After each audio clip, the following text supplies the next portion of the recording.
Assalamualaikum warahmatullahi wabarakatuh. Salam jumpa dengan kami, saya dan Naswa. Hari ini kita akan membahas soal bagaimana cara menganalisa performa video Anda dan bagaimana cara melihat durasi minimal per video.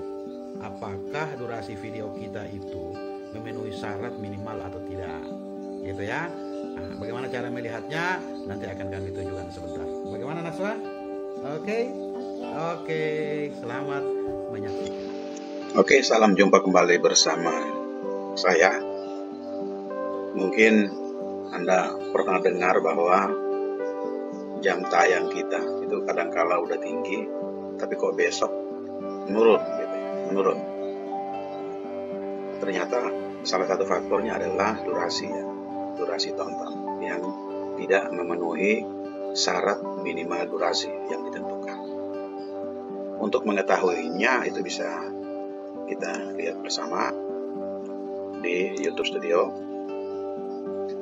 Sebelum kita bahas dilanjut itu kan biasanya durasi itu bisa terbaca di video terbaru ya. Nah, ini video terbaru. Video terbaru itu dia akan menampilkan durasi tonton dan durasi minimal. Yang pertama ini lihat dari video terbaru saya. Itu yang pertama peringkat menurut jumlah penayangan itu ini ada 5 dari 10, artinya dia peringkat kelima. Peringkat kelima. Pada 8 jam 42 menit. Jadi video ini telah diupload 8 jam 42 menit yang lalu. Nah, itu jumlah penayangan itu 48 dan diberi checklist hijau. Checklist hijau ini berarti memenuhi syarat karena jam biasanya dalam 8 jam 42 menit itu penayangan harus berkisar antara 23 sampai 79 kali penayangan. Dan ternyata video terbaru saya ini 48 kali, berarti masih ada dalam range 23 sampai 79 sehingga checklistnya warna hijau.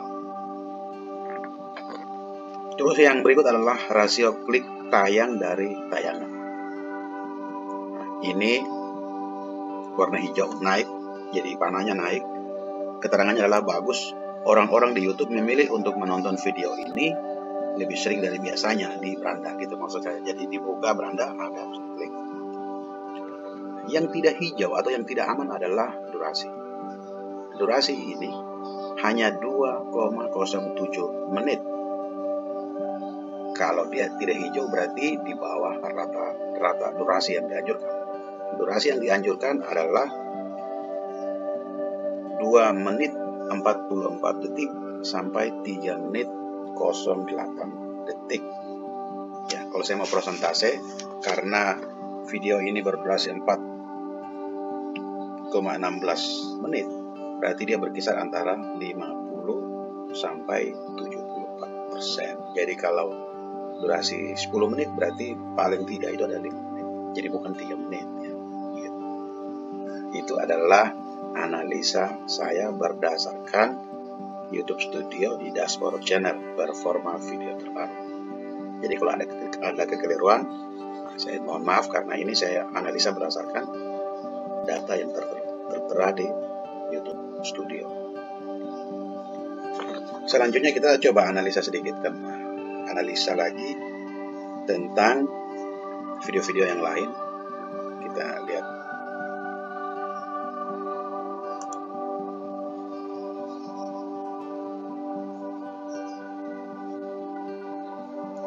Ini ada, saya contoh satu yang video ya. Video ini bisa kita lihat retensi. Ini video berdurasi 19,01 menit. 19,01 menit. Berdasarkan tabel ini, penonton itu hanya rata-rata durasi itu hanya 6,35 detik atau 34,4%.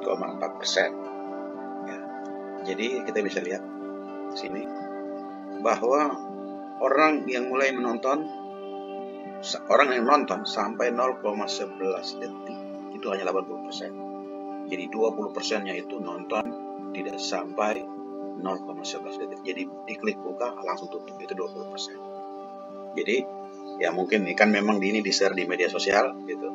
Jadi diklik terus tutup. Itu ada sekitar 20%. Sedangkan yang nonton sampai pada detik ke-11 itu hanya 80%. Kalau kita tarik sampai ya menit ke-8.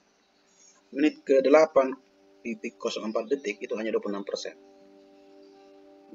Ngoran ya. Kita lihat lagi. 15,10 itu 24%. Makin turun gitu ya. Dan yang terakhir sampai terakhir itu ada yang nonton sampai akhir itu sebanyak 24%. Padahal grafik yang diinginkan ini adalah datar gitu, datar. Jadi dari awal sampai akhir itu angkanya harus konstan gitu. Itu baru dikategorikan video yang sehat. Artinya apa? Dari tabel ini menunjukkan bahwa video ini tidak menarik minat orang untuk menonton. Jadi pada saat awal dibuka langsung ditutup karena orang tidak berminat untuk menonton.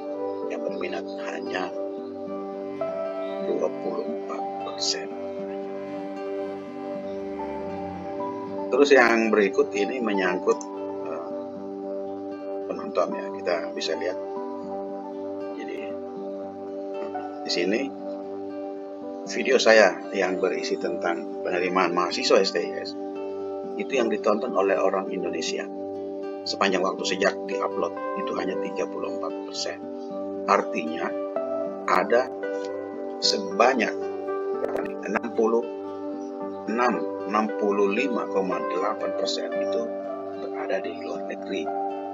Artinya ini cukup membanggakan gitu. Bangga karena ternyata lebih banyak orang di luar negeri, orang di luar Indonesia yang menonton video saya tentang penerimaan mahasiswa baru. Ini ada subtitle, bisa dilihat.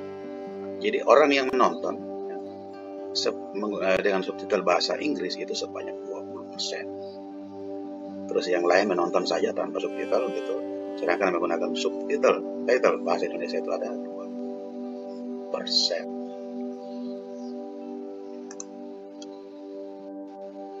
Ya.